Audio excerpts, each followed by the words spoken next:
અમે કોડીનાર તાલુકાના સ્થાનિક સ્વરાજની ચૂંટણી પૂર્ણ થઈ ત્યારબાદ અમે જે ચૂંટાયેલા સદસ્યો છે એ દ્વારકાધીશની માનતા માની હતી તેના દર્શન અર્થે અમે 2 દિવસ પહેલાં આવેલા। અમે એક દ્વારકાધીશ હોટલમાં રાત્રે રોકાણ કર્યું હતું। ત્યારે અમને કોઈ પણ જાણ કર્યા વગર કે કોઈ પણ ખબર અંતર પૂછ્યા વગર અમારા જે 100 થી 150 પોલીસે રાત્રે 9 વાગે અમારી હોટલને ઘેરી અને અમારા ખોટા નિવેદન અમને દાદ ધમકી આપેલ છે। ખોટી રીતના અમને હેરાન પરેશાન કરેલ છે।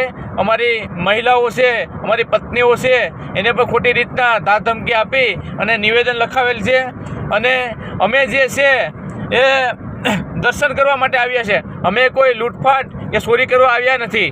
અને અમારા જે કોંગ્રેસના જે સભ્યો છે એને દાદ ધમકી દબાવી અને પોલીસ સ્ટેશને લઈ જવામાં આવ્યા હતા ને અમારે પાસે નિવેદન લખાવવામાં આવ્યું હતું।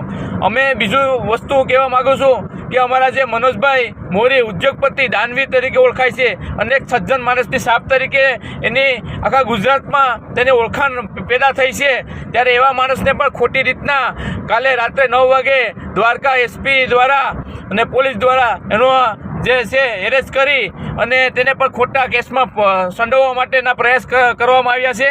તો હું એક કહેવા માગું છું, એક ગુજરાત સરપંચ તરીકે, મિત્યાજ ગામના સરપંચ તરીકે અને તાલુકા પંચાયતના સદસ્યના પ્રતિનિધિ તરીકે કે આ પોલીસ છે અને આ તાનાશાહીમાં ક્યારે અમે મુક્ત થશું? કારણ કે આવા અમે લોકશાહી ઢબે ચૂંટાયેલા સભ્ય તરીકે પણ આમાં સુરક્ષિત નથી, મહિલાઓ સુરક્ષિત નથી, પુરુષો સુરક્ષિત નથી, લોકો સુરક્ષિત નથી। તો ત્યારે અમે પોલીસ તંત્રને કહેવા માગું છું કે આવા ખોટા કેસમાં ફસાવવા માટેના તમે જે પડદા પાછળ કામ કરી રહ્યા છે તેનું જે બંધ કરો અને લોકોને સ્વતંત્રતાથી જીવવા દો, એવી મારી લાગણી અને માગણી છે।